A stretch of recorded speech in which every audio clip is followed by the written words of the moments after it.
If you love me, please don't judge me. Got my hands tied, the power's above me. Don't shoot the messenger, I'm just a puppet here. If you wanna place blame, then look to the puppeteer.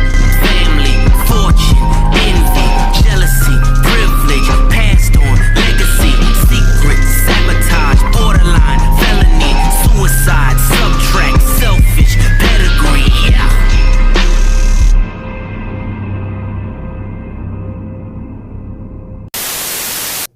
Well, we have reached our first weekend in the NASCAR offseason, but despite that, though, we still have some racing still going on until at least December. Especially with the Formula One season, still having 4 races to go, as F1 is championship battles coming down to the wire between Hamilton and Verstappen. So, of course, this weekend we have the F1 race in Brazil. And, of course, before the race in Brazil, we had a lot of things happen. Mainly, a lot of Red Bull throwing protests at Lewis Hamilton and Mercedes rear wing. And then there was everything that happened in practice.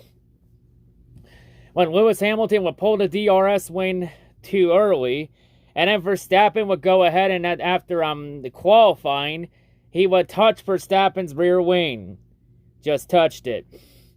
So the FIA reviewed both of them, and in the end, Lewis Hamilton had his pole position taken away for the sprint race for pulling it too early, and Max Verstappen gets a 50,000 euro fine for touching Lewis's car.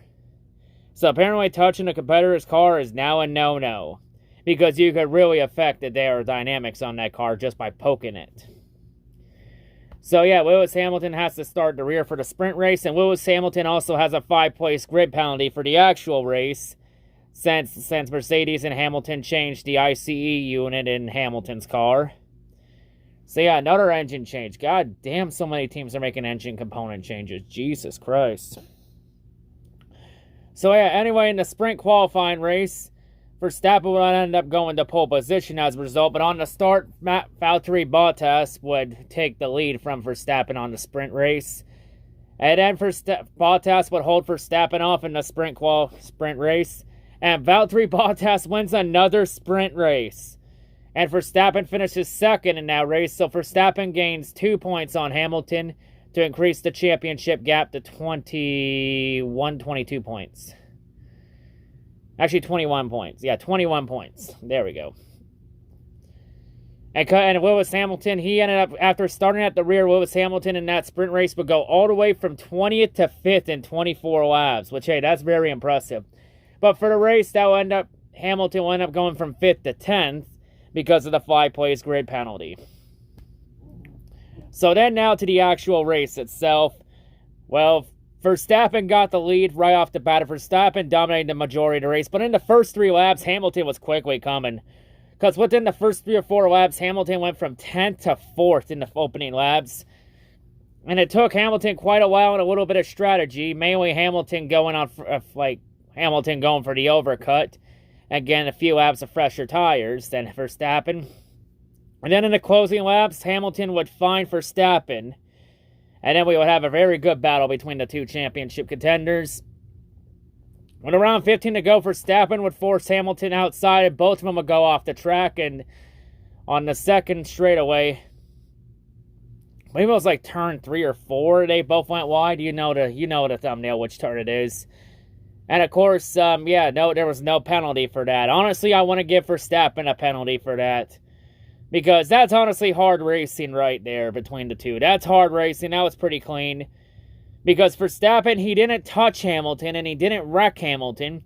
He just forced him wide while forcing himself wide. So honestly, they both really lost out in that situation. But then 13 to go. After Max Verstappen got a warning for weaving back and forth across the straightaway, Hamilton would get past him a lap later. And Hamilton got the lead with 13 to go. And once Hamilton got the lead, Hamilton pulled away and never looked back. And Lewis Hamilton gets his 6th win of the season and the 101st of his career. So Lewis Hamilton, after being disqualified after qualifying and having to start the sprint from the rear, Hamilton effectively got a 25-place grid penalty overall this weekend. And despite all of that, Lewis Hamilton still overcomes the adversity and wins the race. And Verstappen finished second, and Sergio Perez would get the fastest lap bonus point on the final lap. So Lewis does not get that bonus point. So Lewis ends up gaining 7 points on Verstappen in the championship. And now with 3 races to go, Lewis Hamilton is now 14 points behind Max Verstappen for the championship lead with 3 to go, as this title fight is going down to the wire. Damn! And did I mention that this championship battle was without a gimmick chase grid format? Damn! It's like we don't need a gimmick chase format to have an exciting championship battle. It's like whoever made a season-long points format knew what the hell they were doing this whole time.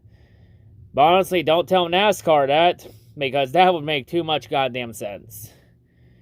But yeah, so Lewis overcomes all the adversity. Like, Lewis's win today, this was a championship statement kind of win, because all the adversity Lewis had to go through this weekend, and he comes back and still wins the race. Like, that was just that was a championship level kind of drive from Hamilton.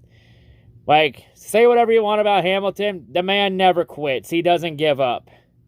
And he fought through it today. So now, 3 races. This title fight's going down to the wire. And with it set up, and also with the Hamilton's win today, it means that Valtteri Bottas has now been eliminated from title contention. So Valtteri is now eliminated. And his season's now done. No, we're not doing the death note for Bottas. So now the championship is truly down to Hamilton and Verstappen. Also in the Constructors, Mercedes now leads the Constructors by 11 points over Red Bull. So both championships are going down to the wire. And with the title fight set up, it means that the earliest Verstappen could possibly lock up the title is now Saudi Arabia. Oh God, not that shithole country, please. And really, this championship battle, it's really going to be really up in the air and down to the wire. Especially when 2 of the last 3 races F1 has this year are at tracks F1 has never gone to. With those 2 tracks being Qatar next week and then Saudi Arabia. And the only track F1's ever raced at before, that's in the final stretch, is Abu Dhabi. And God, we all hate Abu Dhabi. That fucking track sucks. You really can't pass there. Like, the one question I have here is, why the hell is Interlagos not the season finale? Why is the Brazilian Grand Prix not the finale? Like, this track has had how many great moments in its sports history? Like, if anything, this race should be the season finale. Like, Brazil should be the season finale. Like, come on. Like, honestly, I would rather have Brazil be the season finale over fucking Abu Dhabi. Honestly, fuck that fucking track in Abu Dhabi. That track sucks ass. Interlagos should be the fucking season finale. Change my mind. But yeah. Still, what a great race. What a great race for F1 this weekend. And I do know that there was a Mexico Series race, but I'm not sure who won that yet or if it's happened yet. So we'll have to wait and see what happens on that one. As yeah, the NASCAR Mexico Series is still going on. But yeah, still, what a great weekend for F1 racing. The championship continues to go down to the wire, as it seems like it's really, yeah, who's really going to win this title, Hamilton or Verstappen? Down to the wire. And of course, if anyone, also for F1 silly season, it seems like Alfa Romeo might be close to announcing who will be the second driver with Bottas next year. If it's going to be Antonio Giovinazzi or somebody else, we'll have to see who gets that second Alfa Romeo seat. Also on the NASCAR side in silly season, we do have some silly season news because Front Row Motorsports has announced that they are only going to be a 2-car operation next year. McDowell should be back. But the second driver, Anthony Alfredo, has been axed after 1 season. So now that 38 is wide open. So yeah, honestly, let's be real. I think we all knew Anthony Alfredo got rushed up the cup way too quickly. He should have at least had 1 more year in Xfinity. So maybe Alfredo can go back down to Xfinity and trucks and redevelop. But yeah, but still, that's just not really a good look on Front Row Motorsports. Because that's now the 3rd different driver they've had in the 38 in the last 3 years. And this was their answer to replace John Hunter Nemechek after Nemechek chose to walk. So yeah, that's not really a good look for Front Row.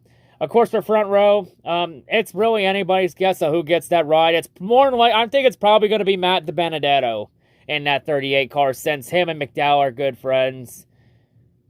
And yeah, less said about that, the better. But yeah. And also, it's been announced that Rick Ware Racing's only going to go down to possibly 2 cars next year with the 15 and the 51. Odds are Cody Ware is probably getting one of those rides. But that second ride could literally be anybody. And of course, Ryan Preece's status, it's yet to be determined. But yeah.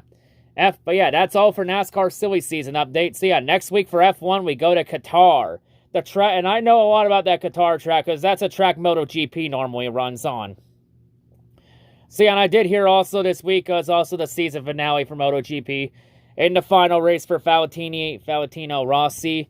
So yeah, tip of the cap to Rossi. Congratulations to him on a great MotoGP career. Enjoy retirement, friend. But yeah, anyway, that'll wrap it up here for this review. So, F1 next week in Qatar. Gonna be interesting in the title fight between Hamilton and Verstappen. Who will win the title? Who will fall short? And who will win the Constructors' title between Mercedes and Red Bull? All that and much more will be answered next week on F1 Title Wars.